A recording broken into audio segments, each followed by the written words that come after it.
We've learned about the motional EMF, where a magnetic field can create a current if there is a conductor moving in that magnetic field. Here's a practical application of it. We could actually let that EMF create a current if I set up this situation here. I've got some rails here, and I've got this bar right here that can slide along these rails. And so we have a conducting loop. And as I move the bar to the right, an EMF is created in this bar. Let's see what direction that would want to push the charges. Okay, let's get out our right hands. Here it is. The velocity is in this direction. The field is into the page, this direction. Therefore, the force on a positive charge is in this direction towards the top of the page. And indeed, that's what we see. The force on the positive charges is towards the top of the page. The force on the negative charges is towards the bottom of the page, which causes a current to flow in a counterclockwise sense in this conducting loop. And using some physics that we've already learned about, we could say, well, the current is the EMF over the resistance. We learned in the previous lecture that the motional EMF is VLB divided by the resistance, then gives us a current. Again, no new physics in there, but it is an interesting application. Notice that I do have to pull on this bar in order to make it happen. There is resistance in these rails, and so if I run a current through something with resistance, it will get warm. So energy is leaving the system as thermal energy. There must be an energy input. What is it from? It's from me pulling on this bar. Again, energy is conserved, as it always is. There's another way that we can look at this situation that doesn't require us to use the idea of the motional EMF, but we still get to the exact same result. And that is, notice that as I pull this bar to the right, this loop right here gets bigger. And do notice that there's some magnetic field that is piercing that loop. So as I pull the bar to the right, I'm getting more and more of that magnetic field through that loop. It turns out that's an important concept. What we're getting more of is more magnetic field, yes, but specifically, we're getting more of something called magnetic flux. And so let's take a minute and introduce the idea of magnetic flux. We could talk about the flux of wind blowing through some area. In this picture here, we see some rectangle, and we've got a fan that is blowing air through that rectangle. And so we could talk about, well, what is the flux of air through that rectangle? Now, I've got myself my loop here. And so if I had a fan blowing in this direction, then we'd say, well, we've got some air blowing through this loop. We have some flux of air through this loop. That'd be a perfectly reasonable thing to say. How could we change that flux? Well, we could turn our fan up, and now it's blowing more air. We get more flux. Okay. What else could we do? We could make our area bigger. Now, it's hard to do with this shape, but I could make my area bigger. Certainly that would also have more air passing through it if I just increased the size of this. And so that's another way I could increase the flux or change the flux. I could decrease the flux. Again, I've got my fan blowing air in this direction. I could decrease the flux by tilting my loop. And notice now my air is coming from this direction. There's much less flux of air through this loop because of the angle. Okay, so imagine then that instead of blowing air through this loop, imagine that those were magnetic field lines instead of air. So now it might look like this. We've got magnetic field piercing this loop. If we tilt the loop, notice that we get less of that magnetic field through. So we get a greater flux here and a lesser flux here. Again, this is magnetic flux. And here we see a view of the same situation as we saw in the previous slide, but now this is looking towards the magnetic field. And again, we see that the field hasn't changed, but in this situation, we just see a smaller amount of flux. There are just fewer dots piercing this area. So magnetic flux is basically area times field. It's basically the area of whatever window you have times whatever the strength of the field is that's coming through that window.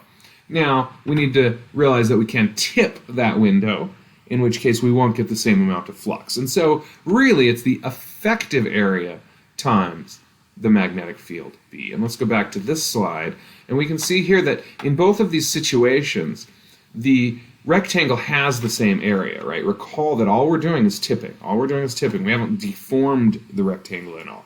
And so that's why we say this has a greater effective area than this one does. They're the same rectangle, so they have the same actual area. But this one has a greater effective area. And so that's how I write the flux as area effective times B. And we can write that as AB cosine theta. This theta, it's important to note that this theta is the angle between the magnetic field and what we call the normal to the loop. And the normal is simply a vector which points perpendicular to the plane of the loop, as shown in this picture. So a lot of people identify this as theta when they're using this equation. Just watch out for that. That's a common mistake. It's the angle between a perpendicular to the area and the magnetic field. The unit of magnetic flux is the Weber, and 1 Weber is 1 Tesla times a meter squared. So here's a question for you. Which loop has a larger magnetic flux through it? Notice that this one has twice the field of this one, whereas this one has a square that has a side that is twice as long as this one. So why don't you think about that for a minute, pause the recording, and see if you can't come up with an answer. Okay, so looking at this, we see that the flux is the area times the field. Now this has twice as long of sides, which means it has not twice the area, but rather 4 times the area. And that is because the area is, of course, proportional not to the length of one side, but to the length squared of both sides. So if I double both sides, 2 squared is 4, I have 4 times the area. So this square has 4 times the area, only half as strong of a field. So there's actually twice the flux through this one as there is through this one. Here's another one for you. The magnetic, this loop is being pulled through the magnetic field. Is the flux changing? Pause the video and see if you can't reach a conclusion. Is the area changing? No. Is the magnetic field changing? No. Is the angle of the area changing? No. Nothing's changing. So if this is going through a uniform field, indeed, the flux does not change. The flux is how strong is the field, how big is the area. And if neither of those things are changing, then you don't have a changing flux. What if I rotate, though, this area in the magnetic field? Pause the recording and see if you can't reach a conclusion. Now, in this case, there is a changing flux. Again, the area isn't changing, but the effective area is changing. And you can just see that as I rotate this loop. You just see a smaller area as I rotate it this way, and a greater area as it's rotated this way. Lenz's law tells us that a current can be induced in a loop if we have a changing flux. And as we've just discussed, we can change the flux in a couple of different ways. We can change the magnetic field, we can change the area or the angle, or, one that we haven't discussed yet, the loop could move into or out of a magnetic field. And what's crazy is that this induced current, well, it's a current in a loop, and like we learned last chapter, a current in a loop creates its own magnetic field. And so you kind of get this opposition of fields. There's what we would call the applied or the external magnetic field, which creates a current in a loop, and then that can create a induced magnetic field. So we need to be careful with our language. There's a difference between the applied magnetic field and the induced magnetic field. So let's jump back really quick to this example here where we started. And we said we can think about this current being driven by the motional EMF created in this bar, But notice that according to Lenz's law, we do have a changing flux through this loop. Therefore, we have an induced EMF. Okay, so back to Lenz's law. Lenz's law says there is an induced current in a closed conducting loop if the magnetic flux through the loop is changing. So that part's fairly straightforward. The next part can be a little bit tricky. The direction of the induced current is such that the induced magnetic field opposes the change that created it. This is a weird idea. We just have to practice. So here is a good example. We see here a magnet that's at rest. And I have a coil here that's connected up to a current meter. Now, is there flux through that loop? Yeah, there is. Is that flux changing? It's not, because everything here is stationary. So we don't have a changing flux. Therefore, we don't have any current in our meter. But what about this situation? Here I have a magnet moving down. So, is there flux? Yes, there is. Is that flux changing now? And the answer is yes. Why is it changing? Because I'm moving the magnet closer to the coil, and so the magnetic field is getting stronger. And we can see that the field lines are closer together here than they are here. The field is getting stronger. Which field? The field from the magnet. The field of the magnet that is piercing the loop is getting stronger. Therefore, the flux is increasing. Therefore, we should see an induced current. And indeed we do. Now, what direction is it in? That's the second part of Lenz's law that can be a little bit tricky. The induced current creates a field that opposes the change that created it. Whew, that's tricky, isn't it? Let's just see. What direction is the external flux? Well, it is down through the loop. What direction then is the induced field? Well, we have an external field that is down and increasing. So what direction is the change in the flux in? Also down. And so the induced field will try and oppose that. The induced field will be up. Now, we use right-hand rule number 1. We have a field going up in the inside of the loop. Therefore, we have a current going like this. That's counterclockwise as I look down on it. And we just decided what direction the current in the loop will be. And indeed, as you look down on this loop, we get a counterclockwise current. A little bit surprising. It's hard to believe that it's actually real, but it is.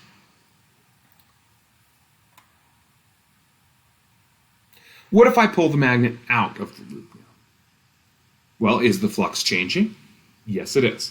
Increasing or decreasing? The flux is decreasing because I'm pulling the magnet farther away. So even though the flux is in this direction, the change in flux is in this direction. Therefore, the induced magnetic field will try and build up that original flux. Right? It'll try and reinforce that original field. It will point in the same direction as the original field. So now my induced field is down. What direction current does that give us? Well, right-hand rule number 1, as I'm looking down on this, I see a clockwise current. And indeed, that's what we see. So, we just did an example. We kind of ran through it quick. It's okay if you didn't wrap your brain around all of that right now. In order to get the right answer with Lenz's law type problems, we have to be super duper systematic about it. So, first of all, determine the direction of the flux through the loop. That's what we just did in that last example. And then we say, is the flux changing or not? And if not, then there's no induced current. Again, you got to have a changing flux. It's not enough to have a flux, you got to have a changing flux in order to induce a magnetic field. The induced current opposes the change that created it. So what that means practically is that if the flux is increasing, the induced magnetic field is in the opposite direction to the applied field. And if the flux is decreasing, the induced field is in the same direction as the applied field. Then we use the right-hand rule to determine the direction of the current. This is a list of steps. This right here is a flow chart of the exact same steps. So we see here, is the flux changing? Well, yes or no. If it is, then we decide, is the flux increasing or decreasing? If it's increasing, the induced B field is in the opposite direction as the external B field. Whereas if it's decreasing, the induced B field is in the same direction as the external B field. Then we use the right-hand rule to determine the direction of the current, and then we celebrate. Woo! Okay. There is a PDF of this flowchart on Canvas. I suggest you print it off or have it handy in a tab on your browser as we go through this next series of questions. Here we see a bar magnet pushed towards the center of the loop, which is true. Get out your flowchart, see if you can't make it through this one. I'll see you back here in just a second.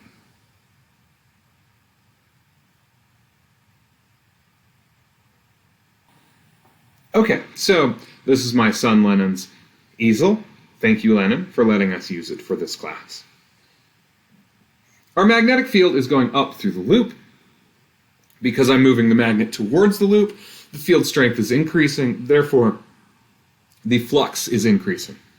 Therefore, the induced magnetic field opposes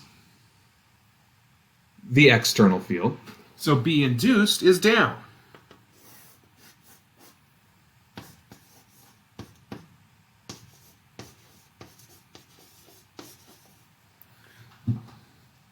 Since B induced is down, get out our right hands. We've got a field going down. We see, when viewed from this angle here, we see a clockwise current. Again, right-hand rule, number 1. Thumb in the direction of the current, fingers curl in the direction of the field.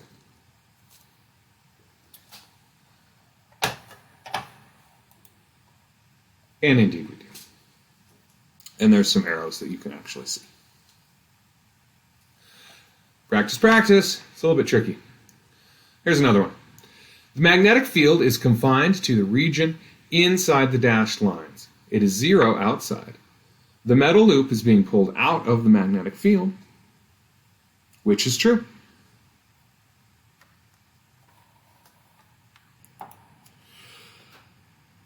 Okay, well, here we have a magnetic field going into the page, and I'm pulling my loop out of that region. So we can see that the flux is decreasing. Flux is decreasing. The flux is in this direction. The field is in this direction. The external field is in this direction. Since the flux is decreasing, the induced field is in the same direction as the external field, in this direction. Therefore, we get a current in this direction right here, which is, again, a clockwise current. Okay, let's do one more example. Here we have a loop next to a wire. And I am going to move this loop towards the wire. Will there be an induced current? And if so, in what direction? I might pause the recording and see if you can't figure this out.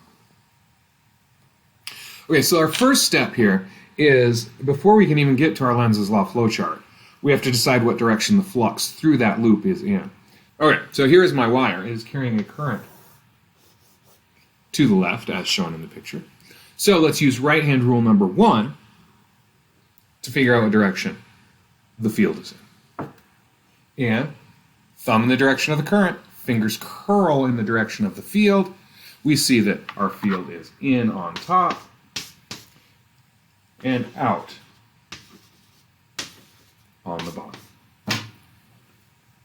Okay, so now we have decided that for our loop up here, we have a flux that is into the page. Our loop has a flux that is into the page.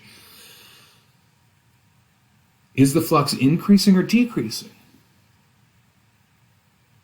Well, it's getting closer to the wire, and we know that the field falls off as I get farther. So the flux must be increasing. It must be going into the page and increasing as I get closer to the wire. Lenz's law says that the induced field, therefore, is out of the board. Right-hand rule number 1, a field out of the board has a current going in this direction. a counterclockwise current. So Lenz's law allows us to find the direction of that induced field, and therefore the direction of the induced current. Faraday's law allows us to put numbers on it and figure out exactly how much current will I get. Faraday's law is the basic law of electromagnetic induction. So when I say induction, this is the process I'm talking about. We can actually transfer electrical energy from one place to another without it even touching. Isn't that wild? Okay, so here we go. Electromagnetic induction. The magnitude of the induced EMF is the rate of change of the magnetic flux through the loop. So that's kind of crazy. It's delta phi, remember phi is our magnetic field, divided by delta t. The direction of the EMF is given by Lenz's law, as previously stated.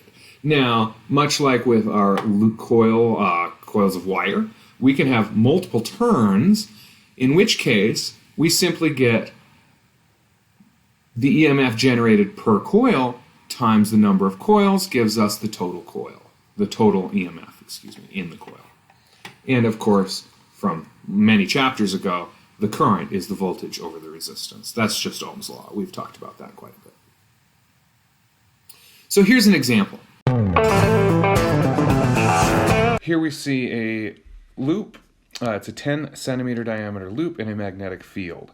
The field is increasing at a rate of 0.5 teslas per second. The loop's resistance is 0.1 ohms.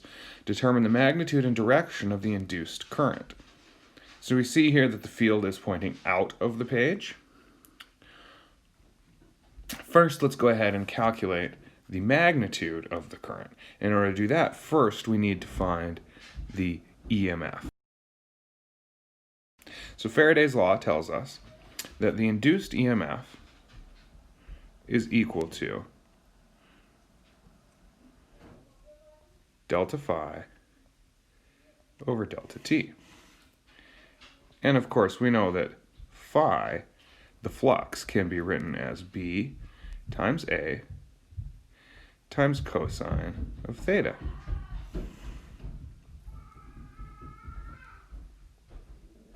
So now we look at this and we say, okay, well, what is changing here? Is B changing? Yes, it is. Is A changing? No, it is not. What about theta? What is theta? Well, remember that theta is the angle between the normal to the loop and the field. In this case, the field is perpendicular to the loop, so the angle between the normal to the loop and the field is 0. So theta equals 0, and of course, the cosine of 0 is 1. So, remembering that it is not the area that changes, but rather the B that changes, and plugging in cosine theta 0 is 1, we end up with EMF equals A times delta B over delta T. Well, the area is simply pi r squared.